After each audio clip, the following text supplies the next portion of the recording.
How's it going, everybody? If you guys do not know, my name is Chris, and if you're a subscriber to this channel, welcome back. So I want to cover this video about the reason why I switched to Logic Pro.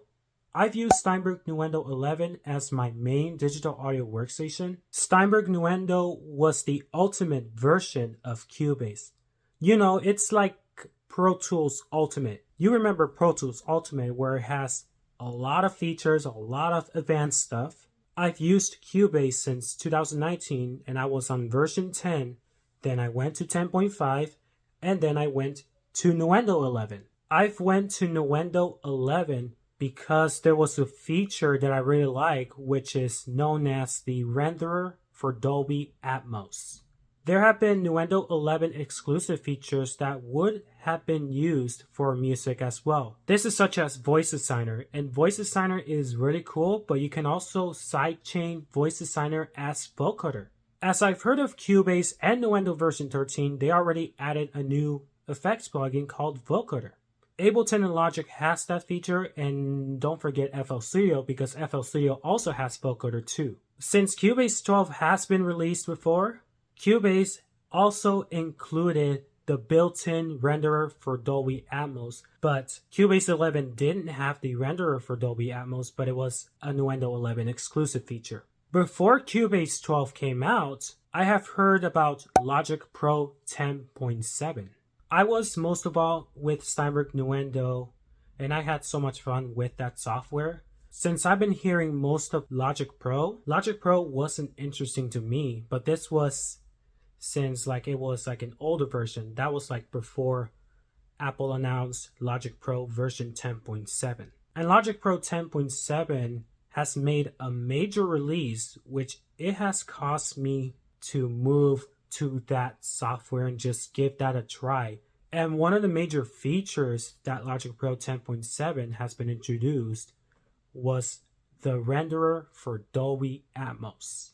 This includes a lot of sound packaging and all that fun stuff that Logic Pro 10.7 has to offer, and I'll definitely talk about that once I bring the reasons why I switched to Logic Pro.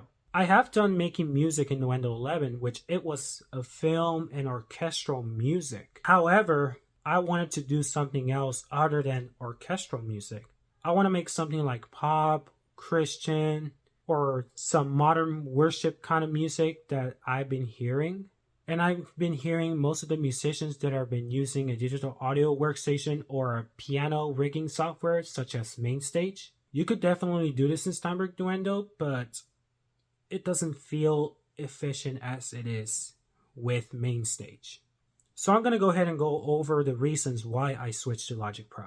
So the first reason why I switched to Logic Pro is that it has less frustration and headaches and more easy steps and moving forward.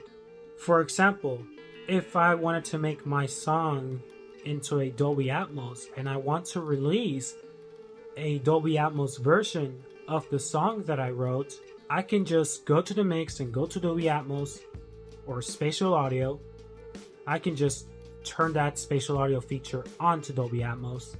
But it just only gave me a couple of steps. All the channels become surround sound. But the other step, if I want to have an object on one of the instruments, I can just go to the mixer settings and I can go to the surround and choose object 3D mapping. With Steinberg Nuendo, I would have to go to a window where it says authoring for Dolby Atmos, or should I say ADM authoring for Dolby Atmos. I go to that window and then I have to choose individual tracks. Everything is still in stereo, but nothing has changed in the surround for me. So it gave me more steps and it takes a lot of time to put all the channels through the ADM authoring for Dolby Atmos windows. And I want to make sure that all of these instruments and sounds should come to the master output and not come to the regular stereo output. The Dolby Atmos renderer for Nuendo 11 did not have any binaural settings, but these steps to make the Dolby Atmos renderer to be in binaural is complicated. But the only option to make it kind of like binaural settings is you only have to downmix it to 2.0. so that you can hear everything that is going on around, but it doesn't give you a complete binaural process. In Cubase 12 or Nuendo 12 or later, you can definitely go to binaural settings at this time. However, in binaural mixing with both Cubase 12 or Nuendo 12 or later, there's no head tracking. You have to get some third-party plugins or get a headphones that has a head tracking feature, and you have to get a third-party software in order for it to work. But with Logic Pro, you can use a head tracking feature without needing any third-party plugins. In order for the head tracking spatial audio to work on Logic Pro's built-in Dolby Atmos renderer, you have to have a compatible Apple AirPods headphones or a compatible Beats headphones. For example, I have Beats Studio Pro, which I have got this headphones recently, and this works for head tracking. Since Logic Pro 10.7.3 or later, you can just open up the Dolby Atmos renderer window, make sure that your device is paired into it and connected to Logic Pro just to make it work. And once you have it connected to Logic Pro with those Apple headphones or the Beats headphones, you can just go ahead and open the Dolby Atmos renderer window and then just go to the monitoring format and then go to where it says Apple renderer with parentheses head tracking. And another example is AirPods 3. If you have an AirPods 3, this also works too, but make sure you have it connected. These Apple headphones or Beats audio headphones are not be used to actually mix your songs, such as in stereo, for example, but you want something that is quality. But you can only use these Apple headphones like the AirPods and the Beats audio for spatial audio mixing. There has been going on with the music industry where they wanted to bring Dolby Atmos or spatial audio a lot, and they want to get that feature pushing, but most of them wanted to prefer to mix it in stereo. As for me, I would like to have a spatial audio version of my songs, and I want to allow for their listeners to what formatting choice do they prefer. Do they want to listen to stereo or do they want to listen to spatial audio? Even though if I promote my songs in spatial audio, it is not for me to obligate them to listen to my songs in Dolby Atmos. That's if they want to. The only downsides when it comes with mixing the songs in spatial audio with Dolby Atmos, it's gotta be the quality. Sometimes the quality could vary depending on what mix are you doing. And second of all, the CPU status would increase. If you have an Intel MacBook, you want to be careful with that, because if you're doing Dolby Atmos on an Intel MacBook Pro, you're going to end up getting most frequently with the CPU overload error. But if you're using a Windows computer, that will be very impossible. Although Studio One 6.5 has introduced Dolby Atmos and you can do that on Windows, but that's going to be a lot harder if you are going to get an actual Dolby Atmos renderer from the official Dolby Atmos site. Well, I have transferred to an Apple Silicon and I didn't have any problems with Dolby Atmos whatsoever. And the CPU bar has not even increased since I have my old 2015 MacBook Pro, and I was doing some songs and fans were going crazy. And when I mix my songs in Dolby Atmos, I get frequent CPU overload errors, and it was frustrating. When I get these frequent overload errors, it's like, you know what? It is time to switch to an Apple Silicon MacBook Pro. I had a plan on buying the separate Dolby Atmos renderer from the Dolby site, although Avid sells the Dolby Atmos renderer app, but you gotta have an iLok software in order for it to work. Since Steinberg Nuendo and Logic Pro announced their built-in Dolby Atmos renderer or native Dolby Atmos renderer, I was like, I don't have to spend $300 for a separate Dolby Atmos renderer. I can just mix my songs into my computer. Since my MacBook Pro is an M2 Pro, I didn't have any problems. But before I buy it, I went to Best Buy. I want to open up Logic Pro. I want to look at demo projects for spatial audio. I just want to make sure that it doesn't cause problems with performance before buying.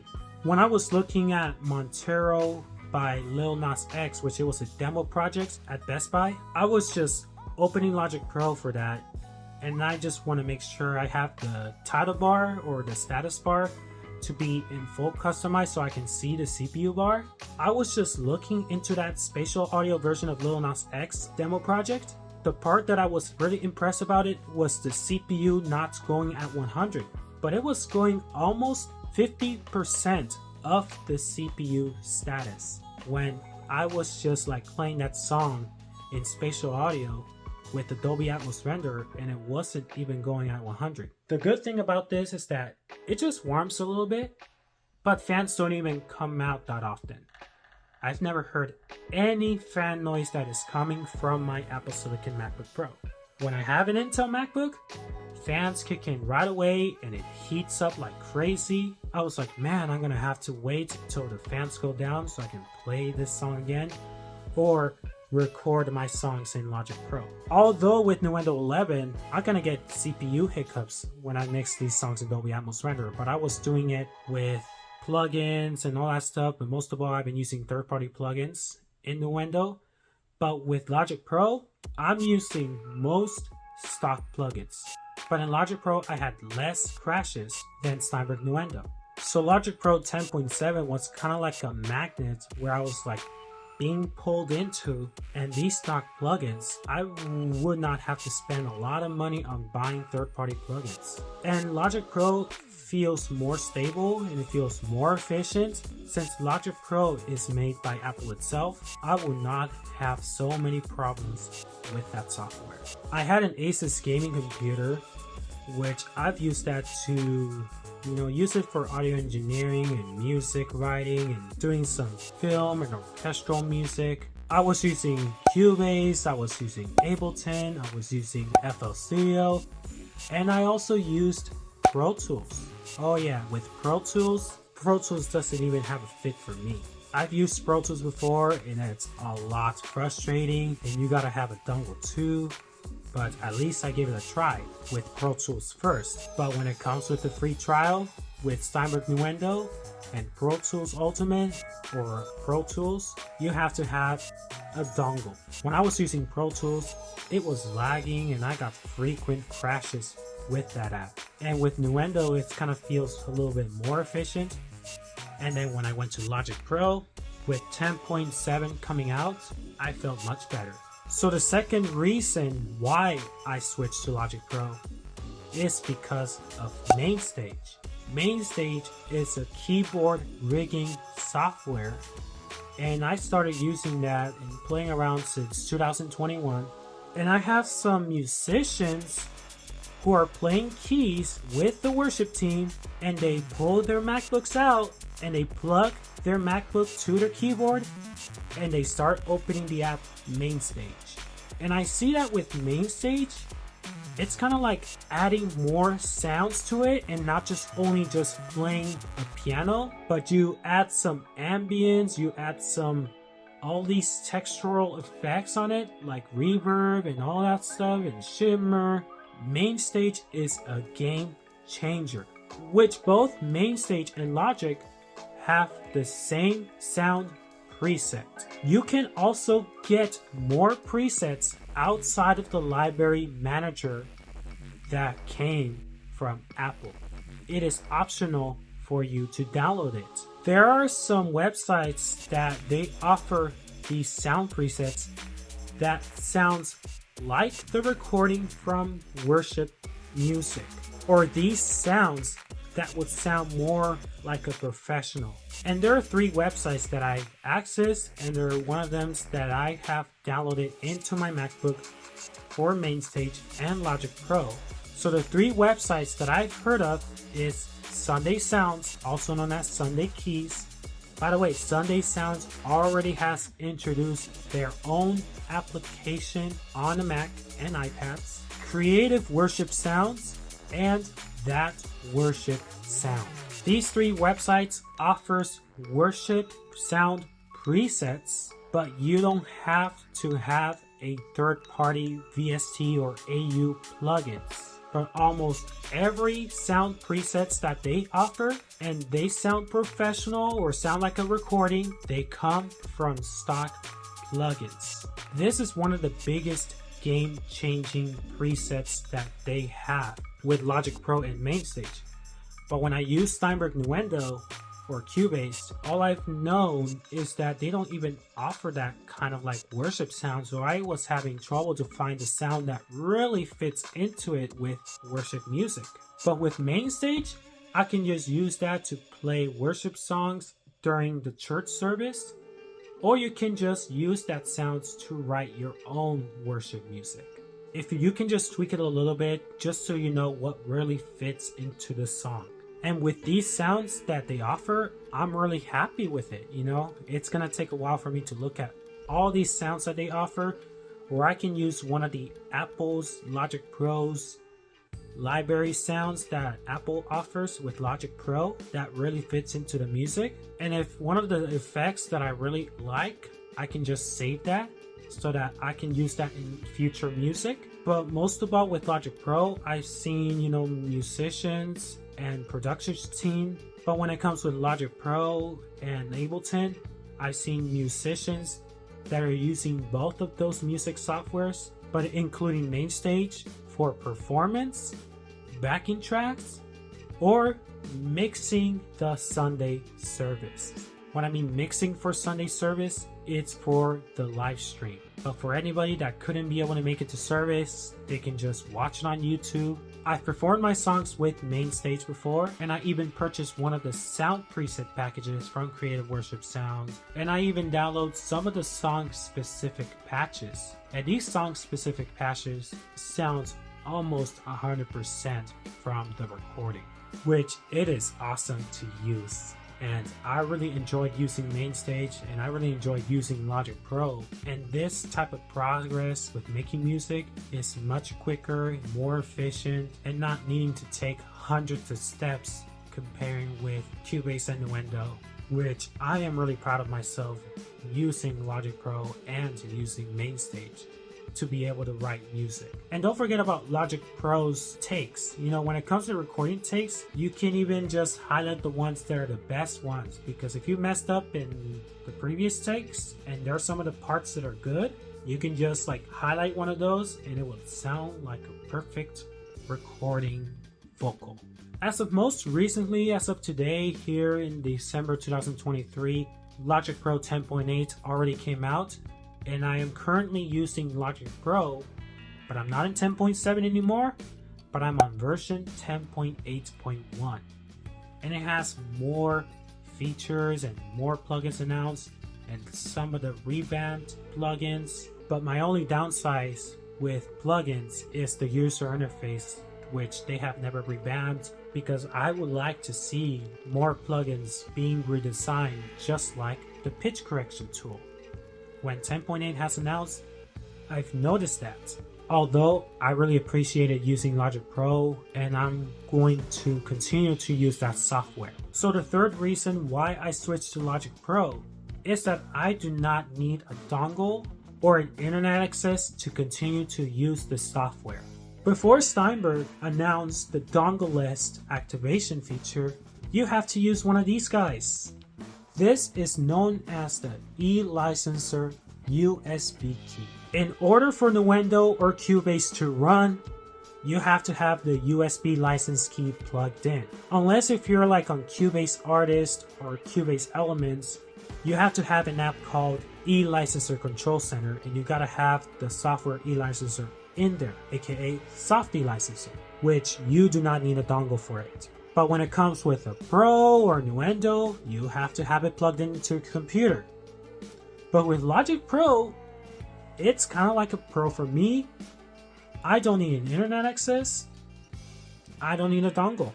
I can have some things like a USB flash drive, and I would like to import one of the sounds that I have saved in my flash drive, or that I have in my flash drive. I could just import one of the sounds that I like and I really enjoy. I can just put that inside of Logic Pro, and I can just save it without having to get an error of searching for a file, which I can save it inside of the package of the Logic Pro project file. but it is inside there. In order for the file to work in Nuendo, you have to have a folder in the file so that you can put all the sounds in there. But with Logic Pro, when you import it and you save it as a package, it's gonna be saved inside rather than outside. And that's what I really like that feature. But with Nuendo 11, you can still use the software plugged in without connection to the internet. The only thing you can only connect to the internet when it comes with the dongle era, that is if you're going to activate or upgrade the software or transfer to another USB e-licenser key. With Logic Pro, you can use it without the internet connection. However, the only things that require internet, that is if you want to upgrade your Logic Pro software version via the App Store. So if Logic Pro has announced an update such as 10.8.1 has announced, and I am on version 10.8, I have to have an internet access. I can go to the App Store and I search for Logic Pro, and then I just go to updates. And another thing in Logic Pro that requires internet, that is if you want to download the entire complete sound library that Logic Pro offers, which it needs the internet for it to be downloaded, for all the plugins to work, all the sounds to work that comes with Logic. And the third one is that when you export your songs and you just want it to upload to your streaming services, you gotta have an internet connection. Regarding with Steinberg and Nuendo in dongle-less era, with Steinberg Activation Manager, you must have internet access in some parts. You can have internet access when you activate the license, or you upgrade your license, or transfer your license, or whatever. But when it comes to using Steinberg, Cubase, or Nuendo during the dongle-less era, and then you're using it without internet, the problem is the time is limited. So I was like, I've been hearing some people about using the software without internet, and it gives you something like a limited time. But when you open the app, Steinberg Activation Manager opens up, and they want to make sure that you are logged in, that you are logged into your account. But if you do not have internet connection and you try to open Nuendo or Cubase with the Steinberg Activation Manager open itself, and even though it's auto-logged you out, you are screwed. But with Logic Pro, not needing anything such as a licensed dongle key or anything like that, you can just open it up and that's it. You do not have to have like an activation manager software or the e-licenser control center to be up to date in order for the software to function properly. But the only two downsides when it comes with buying Logic Pro and getting Logic Pro or updating Logic Pro is that Logic Pro is only available through the Mac App Store. There's nowhere like with any third-party websites that will offer you the actual Logic Pro software. Unless if you go to the website and you wanted to try Logic Pro for 90 days. But in Cubase, you only get 30 days. Nuendo gives you 60 days to give their software a try. You can only get Logic Pro through the Apple Mac's App Store. And the second downside with Logic Pro is when Logic Pro brings a new version like 10.9 or Logic Pro 11, Apple increases their macOS version requirements. For example, with 10.7, you have to have macOS Big Sur. 10.7.5, you gotta have macOS Monterey or later, like such as macOS 12.3. And with Logic Pro version 10.8, which it was the most recent version that has been released in November, you have to have macOS Ventura or macOS 13.5 or later. The problem is when it comes with Apple increasing their macOS requirements, this is going to cause problems with compatibility, or this is going to cause problems for people who wants to buy Logic Pro. Well, Logic Pro costs $200, but with Cubase Pro, it costs more than that. And Nuendo almost costs $1,000. By the way, with Logic Pro, I don't have to spend a lot of money on third-party plugins. It saves you money, but you gotta have a Mac computer or an Apple computer in order for you to use Logic Pro. You gotta have a MacBook Pro or you can have an iMac, but you can buy like an older MacBook, but be careful because you want to make sure you have the latest macOS version, because when it comes with Apple and Logic Pro and the new versions, they always increase the macOS version requirement. Because if you are stuck on that software, it's no longer compatible. Such as if I was on Monterey and I am stuck on Monterey, the progress is going to be a lot stressful. And you're going to have to take even more steps, such as if you are going to ask them if you can borrow their computer and then you can just log into your Apple ID on their MacBooks. Or the second option is if you can use the Open Core Legacy Patcher. But for me, I'd rather not use the Open Core Legacy Patcher because I don't want to end up my MacBook to be bricked. This was before I upgraded my MacBook to an Apple Silicon. And the reason why I went to an Apple Silicon is because I wanted for more performance.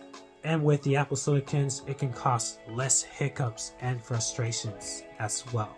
By the way, when it comes to talking about other DAWs and switching to different DAWs, this video is not mentioned to be Star Wars or Digital Audio Workstation or competing with other digital audio workstation software. And these are just my thoughts on why I went to a different digital audio workstation.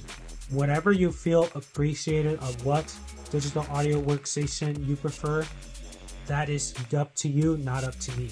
And I know this software gives me less frustration and hiccups, and since I upgraded with Apple Silicon, I had no problems, no frustrations, but I can get less of problems with the Apple Silicon as long as you make sure that you don't have any third-party plugins that are still not ready for Apple Silicon yet.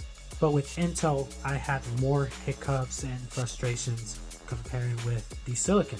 So that concludes this video about the reasons why I switched to Logic Pro. If you guys really enjoyed it, you can go ahead and slap a like or give it a comment, or you can talk about your thoughts, or you can just talk about what software you use. But this is all about being together. But whatever music software you use, I'm glad that you're using it. But just use it for your talents or whatever you want to do. So I hope that you guys are having a wonderful day, and I'll see you all in the next one.